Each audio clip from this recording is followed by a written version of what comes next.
Prisioneros en la Red, la informática en el recuerdo de sus pioneros, con la dirección y conducción del licenciado Carlos Tomasino.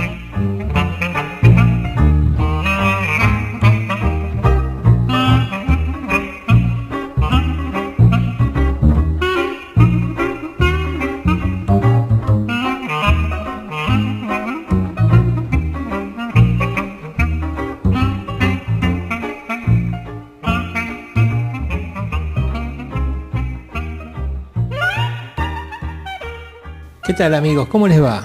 Amigos de la informática, estamos nuevamente en Prisioneros en la Red, este programa que de pronto en este tiempo está dedicado a la generación de historia dentro de la informática argentina. Hoy nos acompaña Héctor Reposi. Héctor Reposi es un amigo, como muchos, porque claro, es de mi generación. No quiero decir que es tan viejo como yo, pero más o menos. En realidad tiene la ventaja de que ha tenido una vida muy exitosa, pero también muy activa en el mundo empresario de la informática. Así que gracias por estar aquí conmigo. Bueno, gracias. Héctor, ¿y qué te parece si empezamos a hacer una reseña original de dónde arrancaste? ¿Cómo no? ¿Vos quién sos? Tenés ese acento que creo que no se te fue. A ver, contame. Bueno, me recibí de ingeniero electromecánico en Córdoba. Ajá. Antes de recibirme, la Fiat hizo un concurso para tomar becados, el cual pude ganarlo, y entré en una de las empresas Fiat, que se llamaba en aquel momento la Fábrica de Grandes Motores Diésel. Fiat tenía 4 fábricas importantes, una era de tractores, otra era de autos, otra era de material ferroviario y la otra era de grandes motores diésel. Héctor, situémonos en el tiempo. Año 1978. 78. 1978. O 1977. Ajá. ¿Quiere decir que vos te recibiste en ese momento y entraste? Sí, entré. Primero la promoción hizo un viaje por Europa. Ajá. Pero cuando llegué, yo ya estaba antes en la Fiat, llegué y me incorporaron ya como... ¿De prepo? Sí, no, de prepo no, porque ya era ingeniero. Ajá. Y lo que me tocó en suerte, que fui a parar como asistente del director de la planta. Ajá. Y como asistente del director de la planta, en ese momento estaba en marcha el proyecto de informatización de las plantas, de todas las plantas de Fiat, inclusive la parte de acá de Buenos Aires. Ajá. Y el director me puso a estudiar qué es lo que era sistema. En el mismo tiempo, en la Universidad Católica me contratan para trabajar en análisis matemático y nos dan una máquina IBM 1130. Y ahí empezamos a programar. En Fortran. En Fortran. Como estábamos programando en Fortran, el director me dijo, bueno, a mí me interesa que esto siga adelante, acá en la Argentina no hay nada, te vas a Italia. Y bueno, me mandó a Turín. En Turín primero hice cursos de programación, pero ya ahí empecé a hacer programación en COBOL. ¿Para qué tipo de máquinas de aquel momento? ¿Grandes equipos? Empecé, no. ¿Qué línea era? Primero empecé con registro directo. Eran todas las máquinas clasificadoras e impresoras. Es decir, Fiat en los 70 tenía registro directo. Todavía. Mirá vos. Y inmediatamente la parte comercial pasó a la 360-30, IBM 360-30.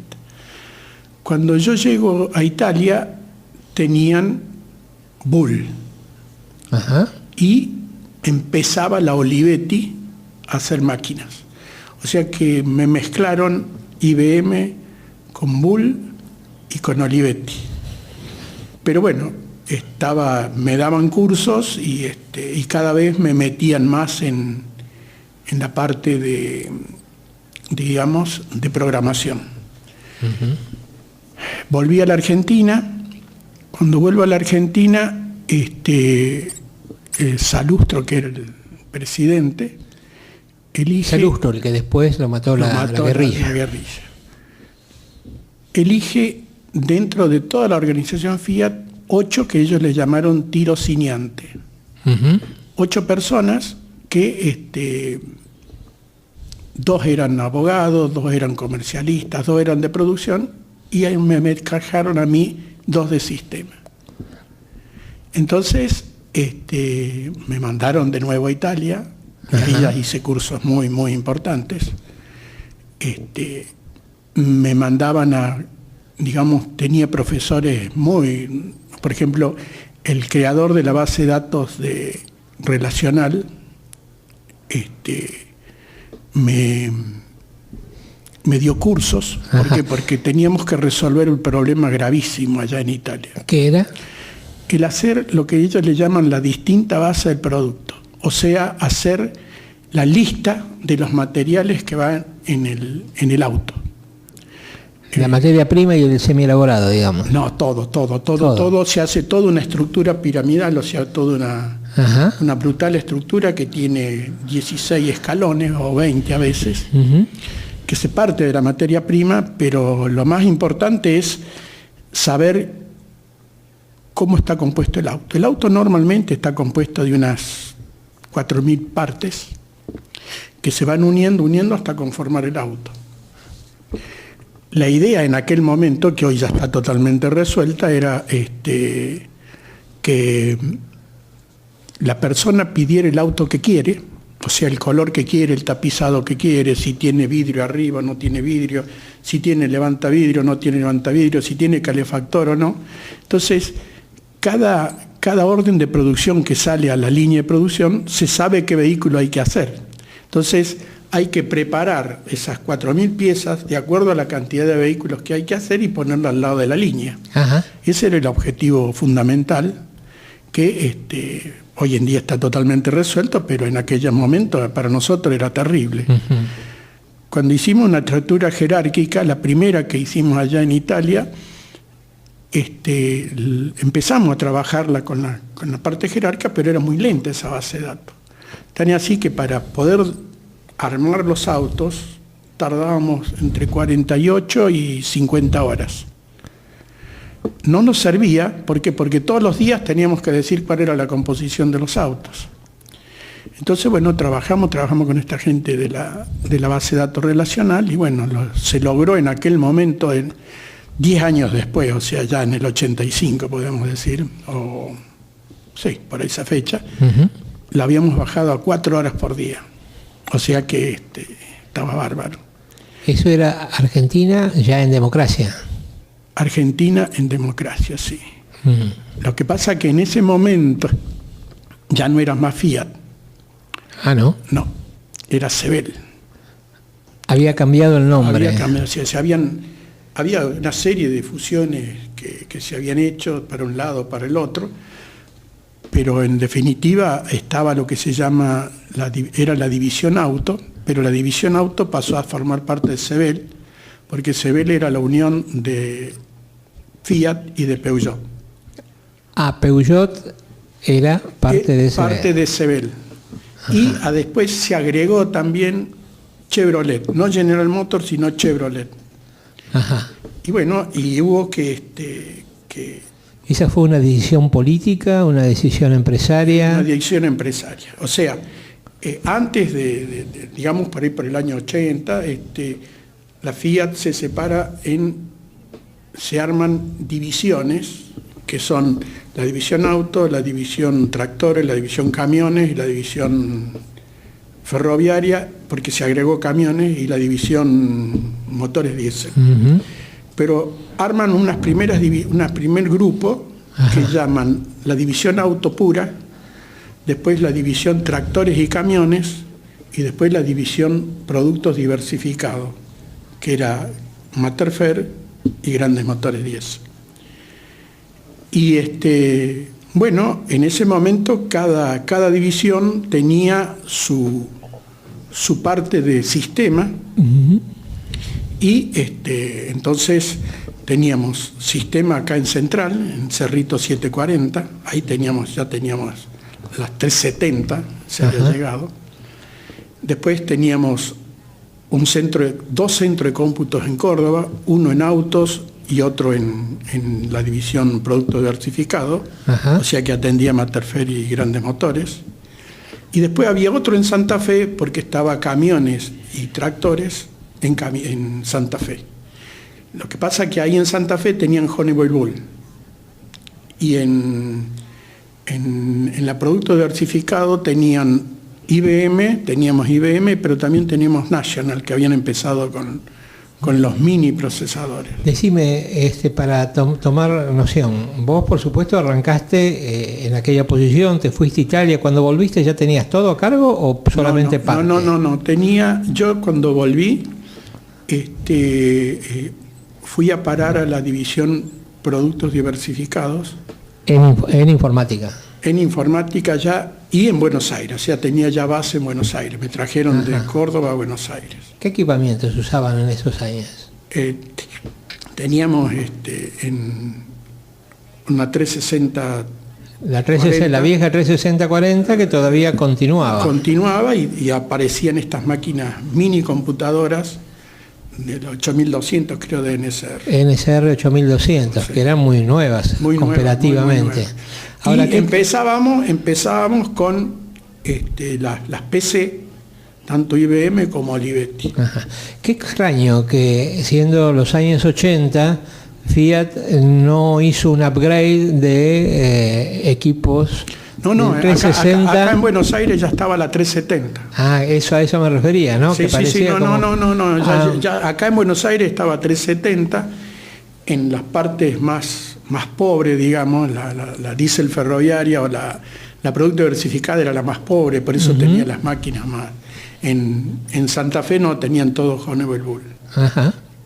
¿Y cómo se hacía para tener tal diversidad de equipamientos con tantos lenguajes distintos como había en aquellos años para poder llegar a una decisión única en la cúpula? Y pensar que teníamos más o menos unos 800 dependientes entre todos los centros de cómputos. ¿Y cómo se hacía? No sabes. ¿Alguien lo hacía? No, perdón. Cada uno manejaba su centro.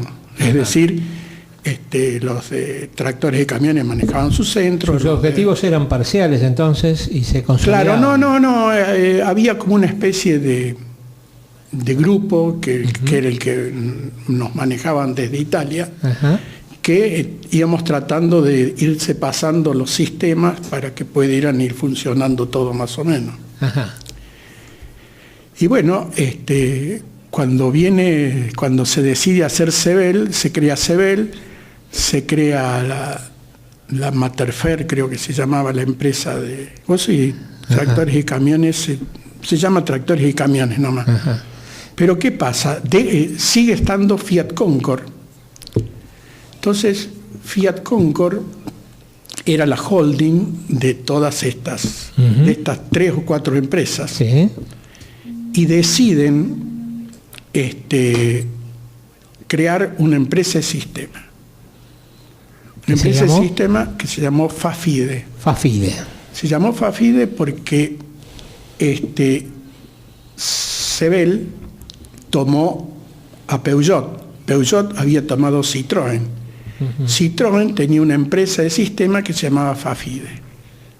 Entonces se heredó esa empresa, que ya estaba en funcionamiento, y se le dio la potestad de manejar todos los sistemas de todas las empresas.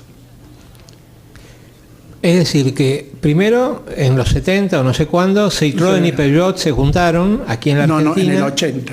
En el 80 se juntaron y luego se asociaron a Sebel. Sí. Así que había no solamente Chevrolet, sino también estaba Citroën, en ese año, que tenía el modelo, ¿no?, que conocemos, ¿no?, tan feíto que era y tan gauchito al mismo tiempo. El 12B y el 13B. Claro, el 12B y el 13B. Bueno, y entonces en los años 80 empieza a funcionar este FAFIDE. Ajá. Y ahí se trata de empezar a unificar todo, de unificar gente. Empezó a yuxtaponerse la información. Todo lo que era importante se iba yuxtaponiendo y todo eso. Y bueno, y teníamos mucho apoyo de la gente. ¿Tu rol en ese momento? ¿Tenías rol? Yo tenía un rol, era el presidente de esa empresa.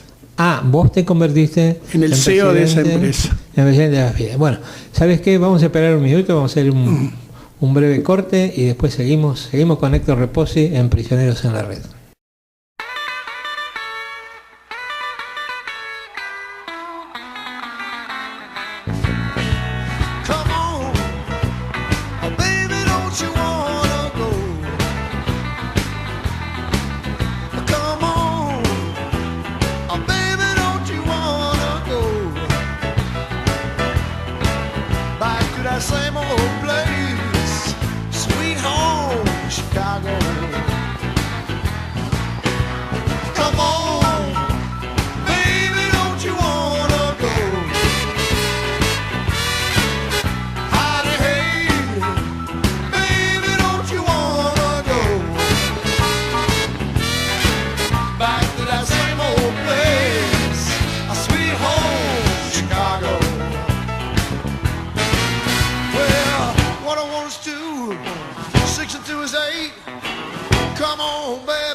Y seguimos con Héctor Reposi en Prisioneros en la Red. Estábamos hablando con Héctor exactamente en el punto en el cual él se erige en el gerente general, en el CEO de Fafide, que él fue una empresa aglutinadora, no solamente de todas las empresas Fiat, sino, como recién decíamos, de Citroën, Peugeot y también alguna parte de Chevrolet.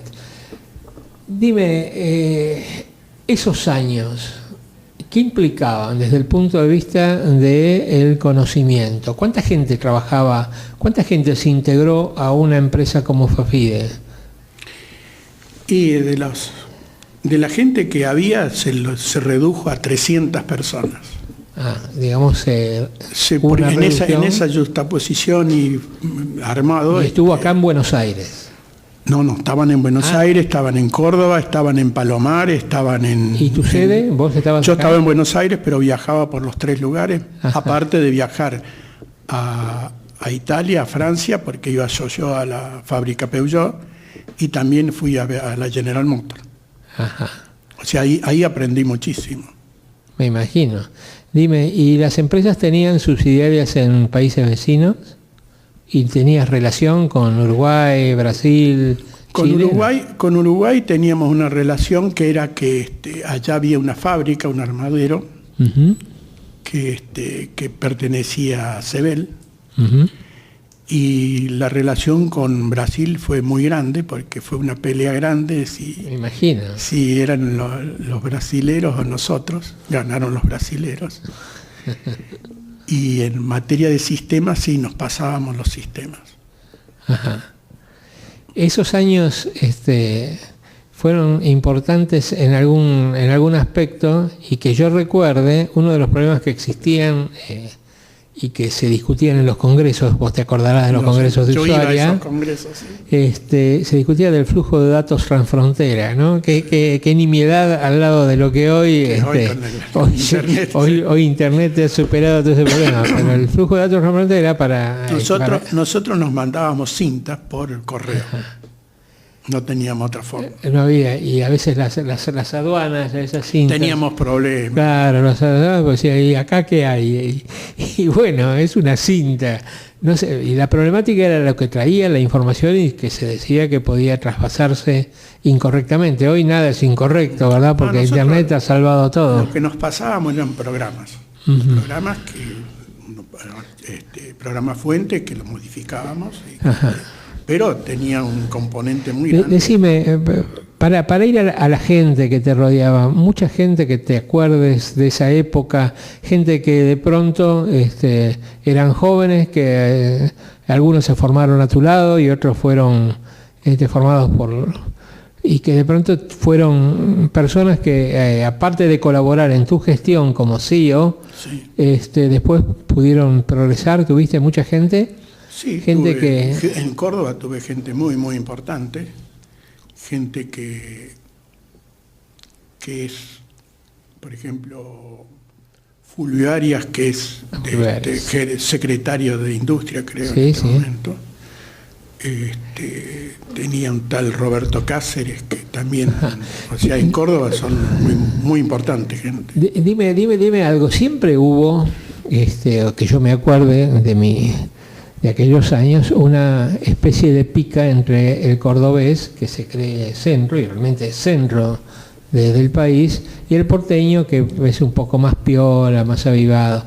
¿Cómo ha sido esa melange en una empresa que tenía 2 espacios, ¿no? Claro, que también estaban los santafesinos. ¿Sí? ¿Son bravos también? Sí, o sea, acá hay que unir 2 cosas. El lugar, que era Córdoba, y la especialidad, es decir, los de Córdoba para mí eran especialistas en material ferroviario y grandes motores diésel, no en autos. Los de Buenos Aires eran especialistas en autos fundamentalmente, porque teníamos Palomar cerca, claro, teníamos la fábrica de Peugeot en la Ruta 2, y en Santa Fe teníamos camiones, que era otra cultura. Entonces, el choque fundamental, aparte de ser localista, era por producto. Y cuando no me querían imponer que, por ejemplo, el stock, que en todos lados son iguales, tenían que ser los mismos programas, tenía mis dificultades muy, muy grandes. Porque aparentemente, o en la lista de materiales, o sea, no es lo mismo un auto que tiene 4.000 piezas contra una locomotora que tiene 60.000, o un vagón. O cuando uno va al vagón es terrible. ¿Por qué? Porque hay vagones ferroviarios, vagones restaurante, vagones dormitorios, vagones de primera, vagones de segunda. Son todas estructuras totalmente distintas. ¿Qué pasó? ¿Por qué Fiat se fue lentamente? Yo pienso que lentamente porque hoy por hoy, que yo sepa, está dedicado prácticamente exclusivamente en automóviles. ¿Qué pasó? ¿Por qué Fiat crees que se fue? ¿El país lo expulsó o fue la política italiana en realidad? No, piensen que se hizo Sebel, que era la más importante de todas. Y Sebel, así antes de finalizar los 80, se vuelve a disolver. Y queda Fiat Auto por un lado y Peugeot por el otro. La principal fábrica de autos que tenía Fiat, ¿Y? La principal fábrica que tenía de autos Fiat era en Palomar. Entonces, cuando se separan, Fiat se va con todo a la fábrica de Córdoba. Y Peugeot toma Palomar, que era la fábrica de Fiat, habiendo dejado la fábrica de Peugeot en la Ruta 2. Entonces, la parte de auto prácticamente por un momento empieza a dominar Peugeot y después Fiat va remontando. Pero, ¿qué pasa? Que Fiat, yo dije antes que Brasil iba ganando.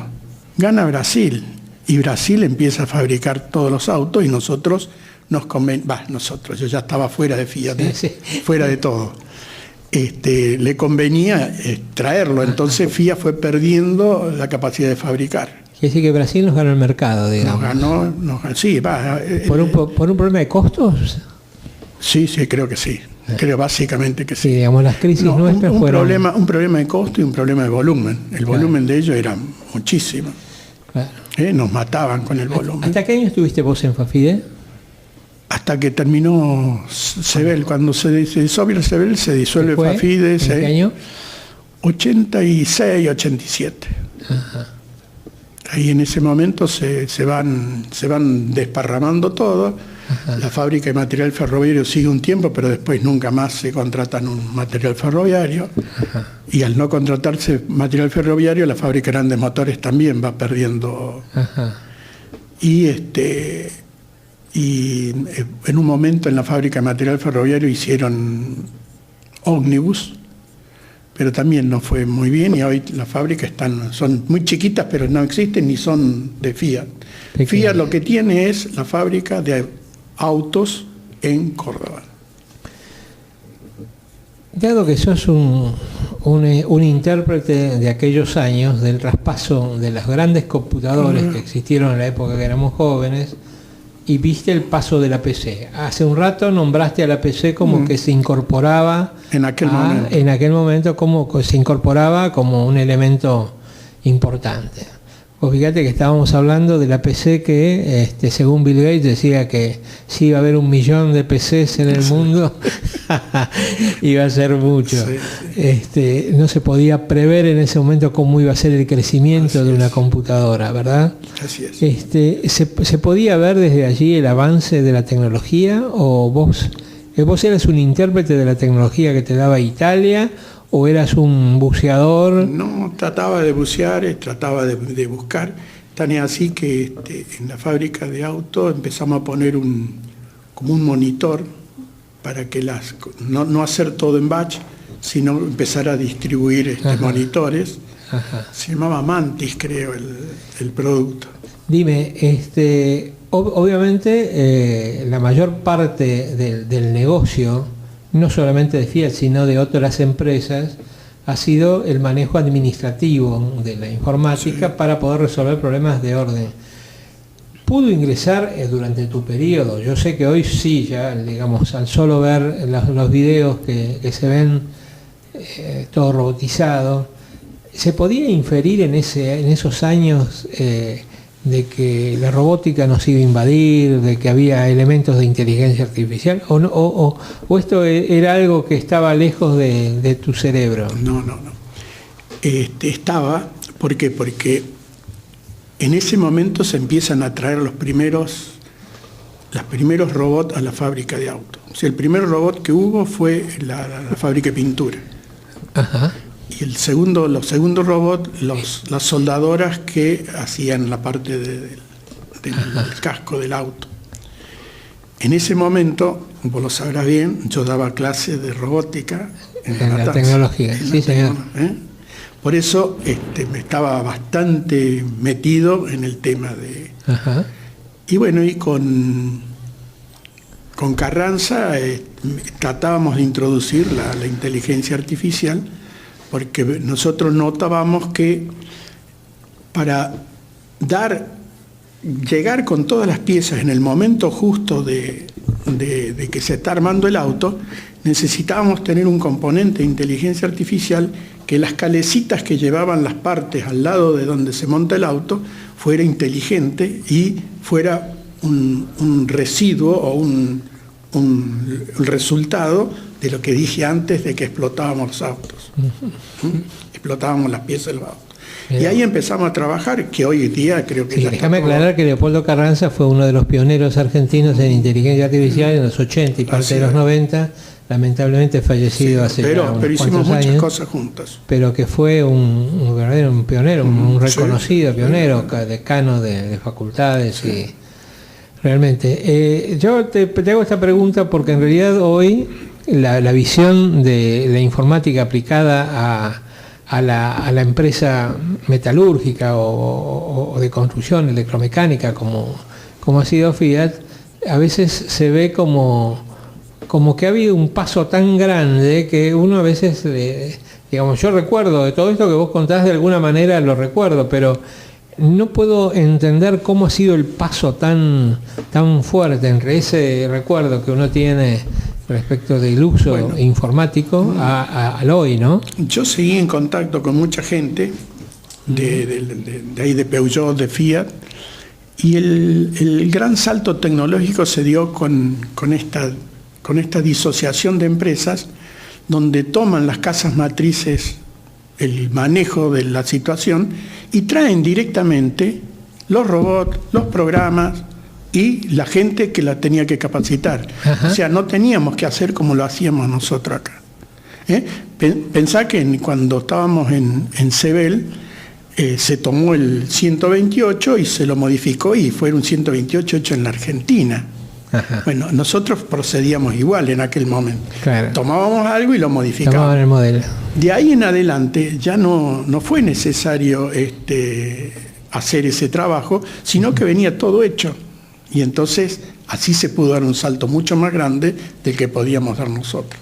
Héctor, vamos a hacer otro pequeño corte y luego seguimos en Prisioneros en la Red.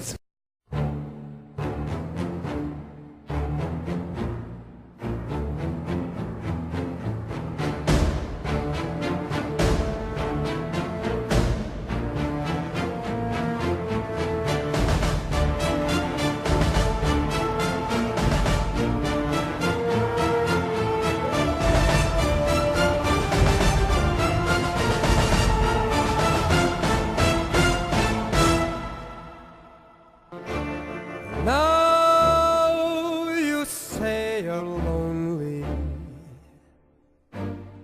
You cry the whole night through. Well, you can cry me a river. Cry me a river. I cried a river over you.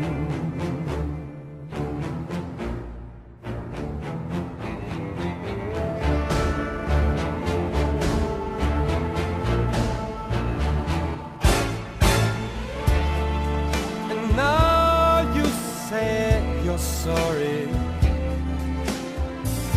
for being so untrue. Well, you can cry me a river, cry me a river, 'cause I cried a river over you. You drove me nearly out of my head, while you never shed a tear, babe. Remember, I remember all that you said. You told me love was true for the end, told me you were true with me, and now you say you love me. Well, just to prove that you do, why don't you cry me a river, cry me a river, 'cause I cry a river over you, over you.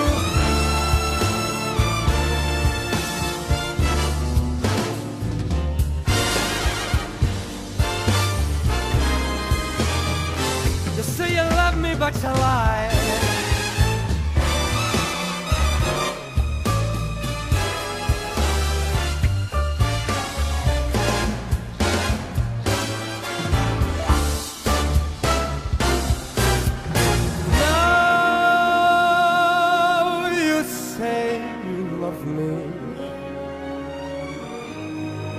Just to prove that you do, come on and cry me a river, oh cry me a river, I cried a river over you, I cried a river over you.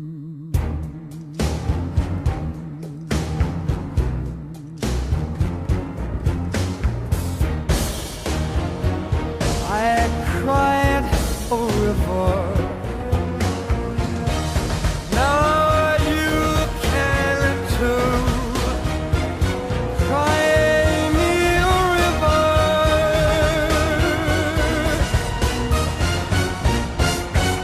Cry me a river.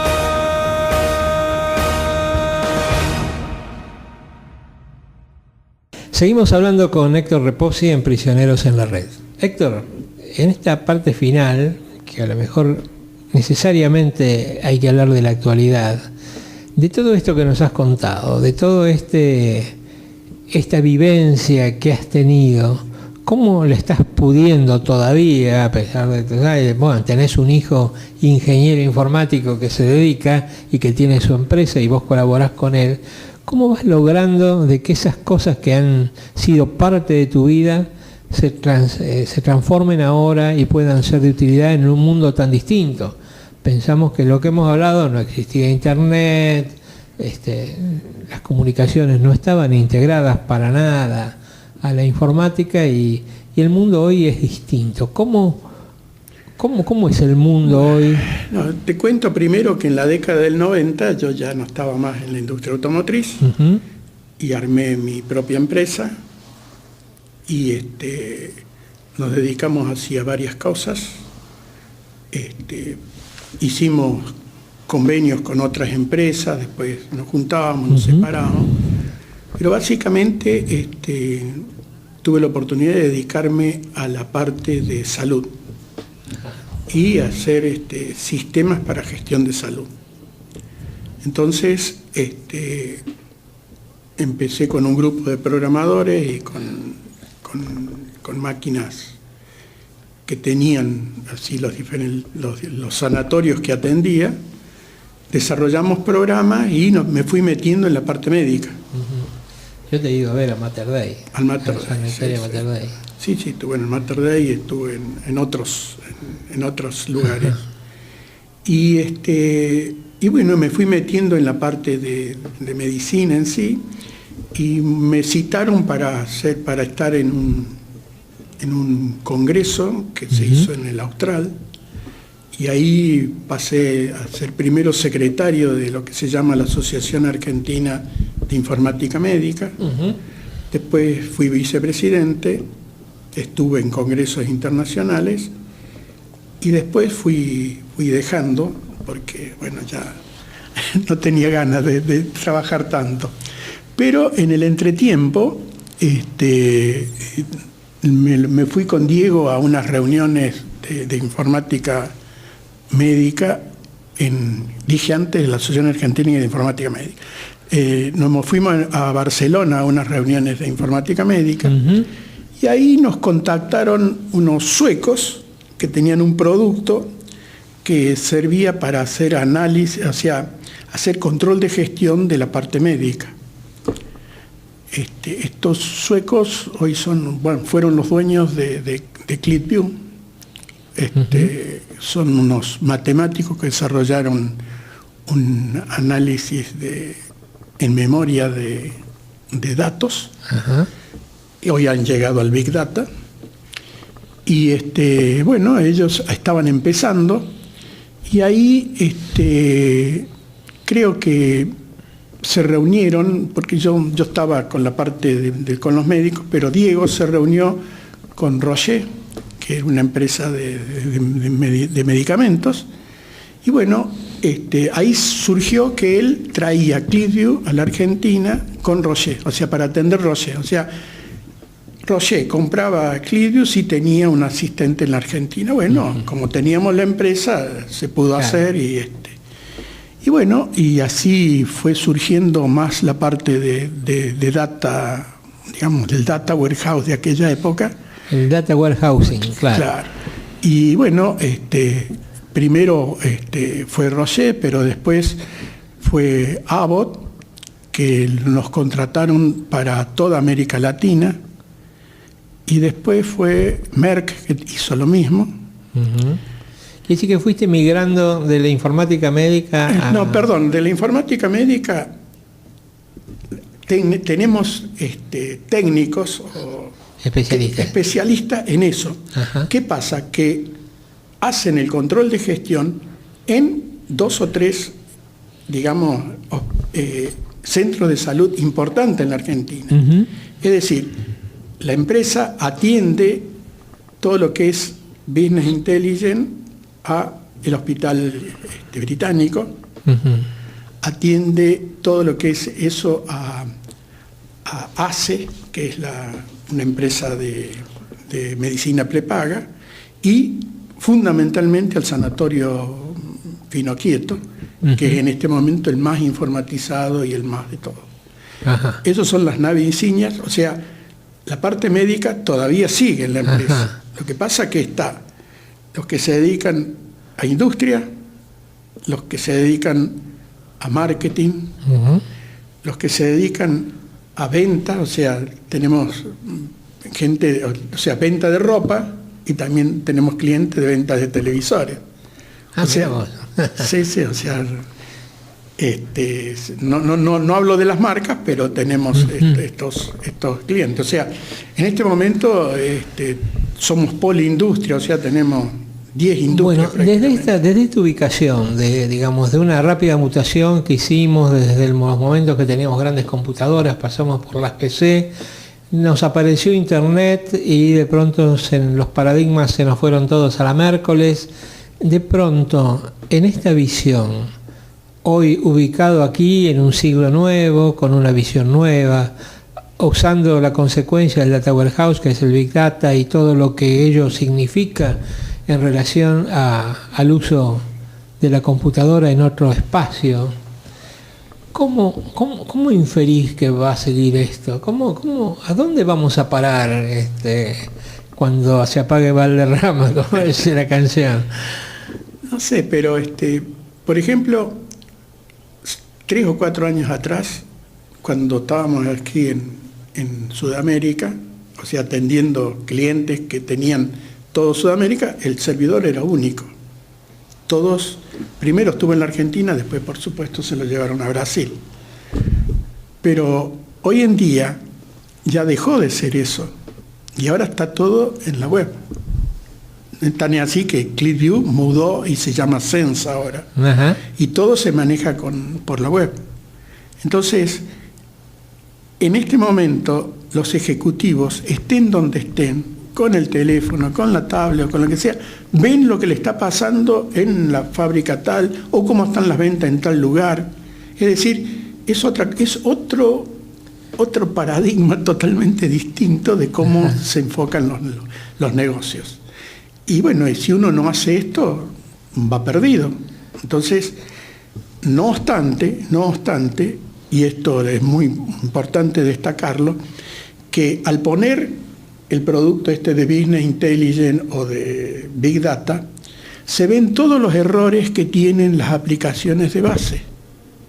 Entonces, qué sé yo, en un lugar que ponen, hablo de salud, que es lo que más domino en este momento, qué sé yo, están mirando la cantidad de internados que tienen minuto a minuto para saber cómo está. Si el sistema de base no funciona bien, es inútil tener allá arriba el control, tenerlo en el teléfono el director. Entonces, al poner la aplicación de Big Data, se ven los errores que tiene la aplicación y entonces salen corriendo a corregir la aplicación. Eso es lo que está pasando hoy. Para cerrarlo, en pocas palabras, duramos 15 años más. ¿Cambia mucho todo esto? ¿Una empresa va a ser muy distinta hoy? Yo creo que sí.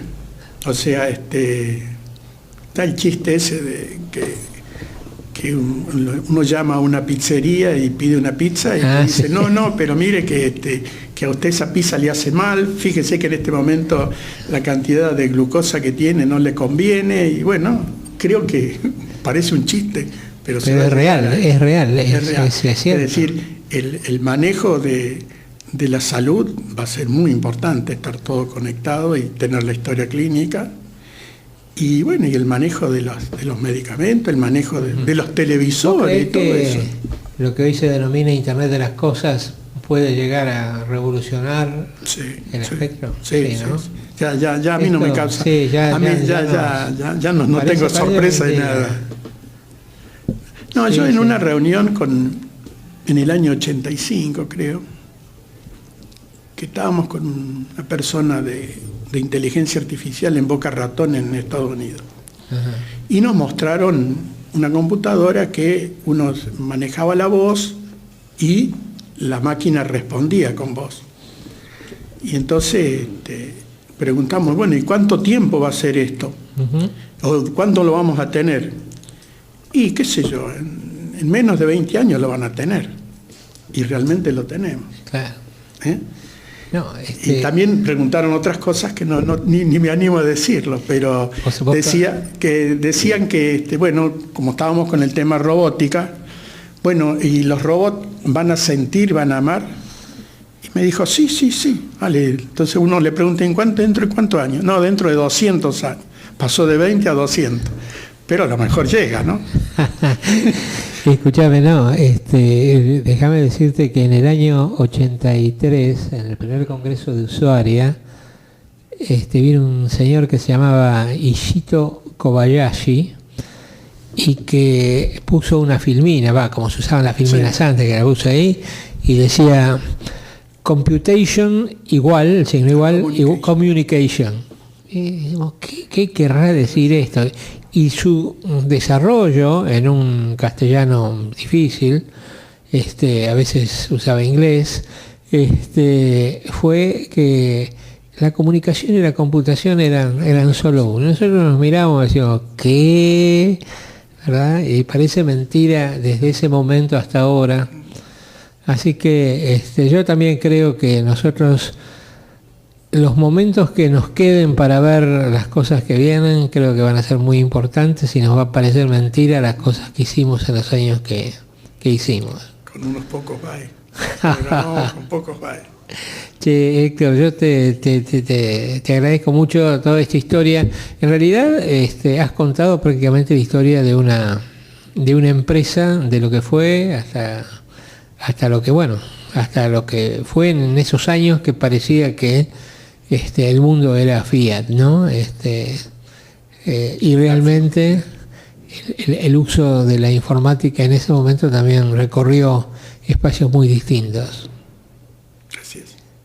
Bueno, te agradezco mucho, Héctor. Bueno, gracias, en algún Carlos. otro momento quizás seguimos hablando de estas o de otras cosas. Sí, de otras cosas se puede hablar. No, de la parte esa de informática médica sé bastante. Bueno, la próxima vez vamos a charlar, Héctor, gracias. Bueno, amigos, nos vemos en Prisioneros en la Red la próxima vez. Muchas gracias.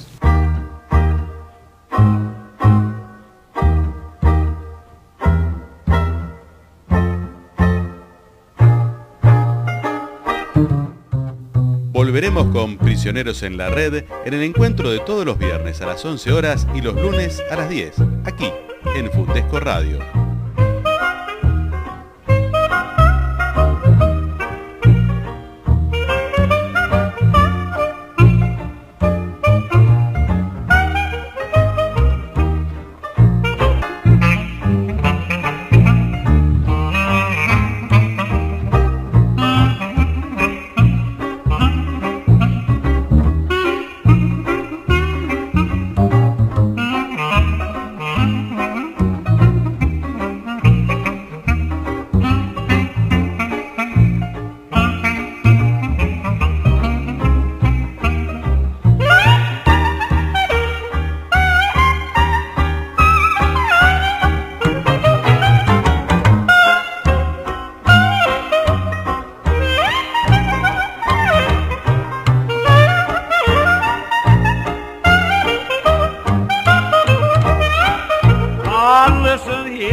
Unless you wipe it off, you gotta wipe it off.